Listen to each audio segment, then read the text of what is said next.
ఇచ్చిన నేత మరి కల్వకుంట్ల చంద్రశేఖరరావు గారిని మాట్లాడవలసిందిగా కోరుచున్నాను.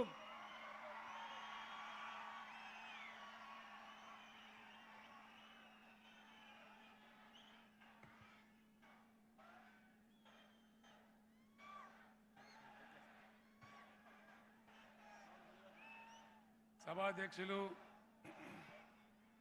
స్థానిక ఎమ్మెల్యే, మీ అందరి ప్రియతమ నాయకులు శ్రీ ఆరూరి రమేష్ గారు, మాన్య మంత్రివర్యులు ఎర్రబెల్లి దయాకర్ రావు గారు, సత్యవతి రాథోడ్ గారు, ఎమ్మెల్సీ స్టేషన్ గన్పూర్ అభ్యర్థి గౌరవనీయులు శ్రీ కడియం శ్రీహరి గారు, హనుమకొండ ఎమ్మెల్యే ఇప్పుడు అభ్యర్థి మిత్రులు శ్రీ వినయ భాస్కర్ గారు, వరంగల్ అభ్యర్థి నన్నపనేని నరేందర్ గారు, గౌరవ ఎంపీ దయాకర్ గారు, శాసన మండలి చైర్మన్ బండ ప్రకాష్ గారు, ఎమ్మెల్సీ గౌరవనీయులు బసవరాజ్ సారయ్య గారు, వరంగల్ మేయర్ శ్రీమతి గుండు సుధారాణి గారు, డిసిసిబి చైర్మన్ శ్రీ మార్నేని రవీంద్రరావు గారు, వేదికను అలంకరించినటువంటి స్థానిక సంస్థల ప్రజాప్రతినిధులు, ఇతర పార్టీ నాయకులు, రాష్ట్ర జిల్లా నాయకులు, వర్ధన్నపేట నియోజకవర్గ నలుమూలల నుంచి భారీ ఎత్తున తరలి వచ్చినటువంటి అన్నదమ్ములకు, అక్క చెల్లెలకు అందరికీ నమస్కారం.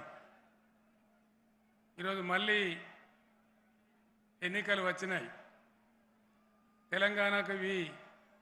తెలంగాణ రాష్ట్రంలో మూడవసారి జరుగుతున్నటువంటి ఎలక్షన్. నేను మీ అందరిని ఒకటే మాట కోరుతా ఉన్నా. 24 ఏళ్ల క్రితం తెలంగాణ ఉద్యమాన్ని ప్రారంభించిన రోజు, ఆ రోజు ఎవరికి కూడా తెలంగాణ వస్తుందనే నమ్మకం లేకుండే. చాలా అవమానాలు చేసినారు, అవహేళన చేసినారు. మనతో పొత్తు పెట్టుకొని గెలిచి 14 సంవత్సరాలు ఏడిపించి అనేక మంది యువకుల చావులు కూడా చూసి చివరికి నేను చావు నోట్లో తలకాయ పెట్టి తెలంగాణ వచ్చుడో కేసీఆర్ సచ్చుడో అని ఆమరణ దీక్ష చేస్తే అప్పుడు దిగి వచ్చి 15 సంవత్సరాల పోరాటం తర్వాత మనకు తెలంగాణ రాష్ట్రం వచ్చింది. ఈ రాష్ట్రం వచ్చిన తర్వాత మీరందరూ గమనిస్తూ ఉన్నారు. ఒక కొత్త కుండలో ఈగేది వచ్చినట్టు, సంసారాన్ని చక్కదిద్దుకున్నట్టు ఒక్కొక్కటి సమస్యను అధిగమిస్తూ మనం ముందుకు పోతూ ఉన్నాం.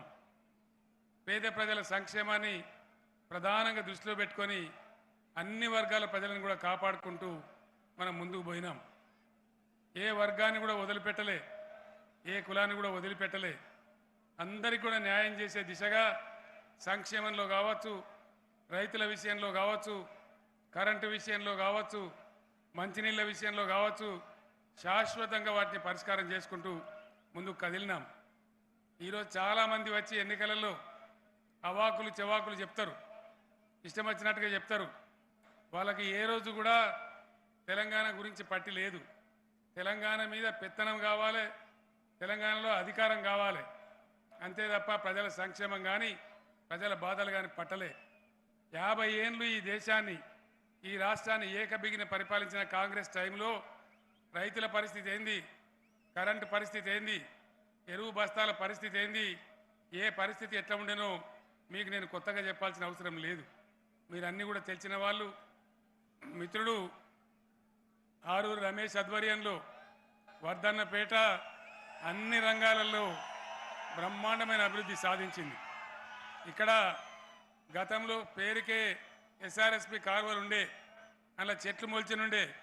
కానీ రమేష్ గారి నాయకత్వంలో, మంత్రి దయాకర్ రావు, మంత్రి కడియం శ్రీహరి యొక్క నాయకత్వంలో ఆ కాలువలన్నీ బాగు చేసుకున్నాం. నీళ్లు తెచ్చుకొని బ్రహ్మాండమైన పంటలు పండిస్తూ ఉన్నాం. 2 మండలాలకు ఐనవోలు, ఇంకో మండలమైన దేవాదుల వారి అసన్పర్తి, ఐనవోలు మండలాలకు దేవాదుల నుంచి నీళ్లు తెచ్చుకొని బ్రహ్మాండమైనటువంటి పంటలు కూడా పండించుకుంటూ ఉన్నాం. అందరినీ కూడా ఒకే సమంగా చూస్తూ మనం ముందుకు పోయినాం. మీరందరూ ఆలోచన చేయాలి. ఈరోజు జరిగే ఈ ఎన్నికలలో ఆరూరు రమేష్ని మీరు గెలిపిస్తారు, ఈ సభనే నాకు రుజువైపోయింది. ఇంత పెద్ద ఎత్తున మీరు కదిలి వచ్చినట్టునే అర్థమైపోతా ఉంది. ఆరూరు రమేష్ ప్రజలలో ఉండే నాయకుడు, మంచి నాయకుడు. ఇటీవలి కాలంలోనే 160 కోట్ల రూపాయలు తెచ్చి వర్ధన్నపేట మున్సిపాలిటీగా అప్గ్రేడ్ చేసి వర్ధన్నపేట పట్టణాన్ని కూడా బ్రహ్మాండంగా మనం మంచిగా చేసుకుంటూ ముందుకు పోతా ఉన్నాం. కొంతమంది దుర్మార్గులు ఎలక్షన్లో గెలవడానికి షార్ట్ కట్ మెథడ్ అవలంబించే వాళ్ళు అబద్ధాలు చెప్తా ఉన్నారు. రింగు రోడ్డు కోసం ఇక్కడ ల్యాండ్ పూలింగ్ చేస్తారని పచ్చి అబద్ధాలు ప్రచారం చేస్తూ ఉన్నారు. ఎవరైతే రమేష్ మీద నేరుగా గెలిచే దమ్ము లేని వాళ్ళు ఉన్నారో వాళ్ళే ఈ అబద్ధాలు ప్రచారం చేస్తూ ఉన్నారు. రాష్ట్ర ముఖ్యమంత్రిగా నేను మీకు హామీ ఇస్తా ఉన్నా, ఆ రింగు రోడ్డుకు పూలింగ్ లేదు, బిల్లింగ్ లేదు, ఏమీ ఉండదు. ఎవరి జాగాలు కూడా నష్టం జరగదు. ఇది నా మాట నేను మనవి చేస్తా ఉన్నా. మీ అందరికీ